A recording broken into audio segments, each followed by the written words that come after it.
The Hasidic sage, the Maggid of Dubnow, was asked why he always answered questions by telling stories. How did he answer? With a story. Once upon a time, Truth was walking through town. Wherever Truth went, people turned their heads or ran away. Truth was naked and unadorned. Truth could be a bit rough. People ran from naked Truth, and it saddened him. One day as he walked through town, Truth saw people flocking to a friend, who was well-dressed and well-groomed. It was his colleague, Fable. Truth confided his sadness and asked, "Why do people avoid me? Why do they run to you? Why is it that you get all the attention? It's not even fair. You're nothing but dress up and show." Truth, you are plain Truth. You are naked Truth. Truth, you can be a bit rough. Sometimes, Truth, you are so transparent that people are frightened. Sometimes, Truth, you are so reflective that people are embarrassed. You might have the real substance, but people can't relate to you as a part of their real world. Let me help you and give you a few threads. Then people will admire you and be drawn to you. They'll get to know you better. And so, said the Maggid of Dubnow, Truth learnt that when he dressed himself with parable, people would engage him. I use parable to get me through the door and to make people think. It doesn't change the truth, but it makes it more beautiful and appealing to many who would otherwise ignore it.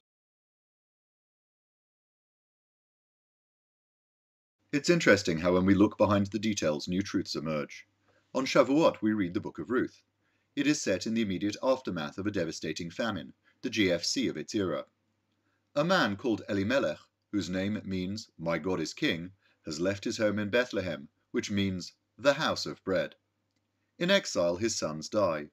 According to tradition, their names as recorded in the book of Chronicles were Joash and Seraph, but here in the book of Ruth, they're called Machlon and Chilion, names implying sickness and destruction.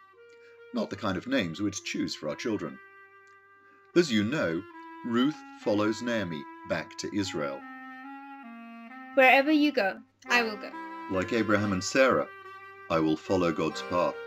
And where you lodge, I will lodge. I shall keep a Jewish home.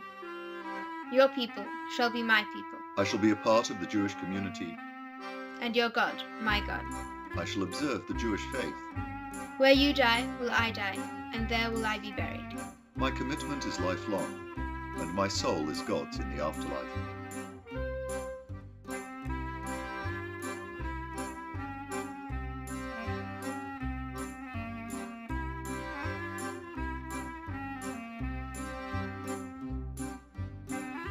At the very end of the book, Ruth and Boaz have a son, who they call Oved.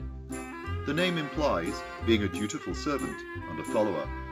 He was called Oved because Boaz was a dutiful servant of God, looking to do the right thing by Jewish law for his family and also for his employees. And he was called Oved because Ruth embraced the way of God, followed Naomi, and honored her extended family ties. Oved is the grandfather of King David, born in Bethlehem. Even before we get to the inner tale of Ruth, important lessons are being taught. The truth behind the dressing. When we abandon the house of bread anticipating prosperity elsewhere, we alienate our children from their heritage and destine them to spiritual sickness and destruction. Ruth and Naomi show that we can pick up and return. Boaz, who stayed firm, that we should welcome people back and welcome them in. It is the message of Shavuot, to embrace God and embrace His way, to follow His word, that we honor our families and all humanity. The story teaches that though we may start off in a house of bread, our children may go on to reign in Jerusalem. And the truth without the dressing? If we look to the Torah and follow its ways, however humble our home, we dwell in the palace of God.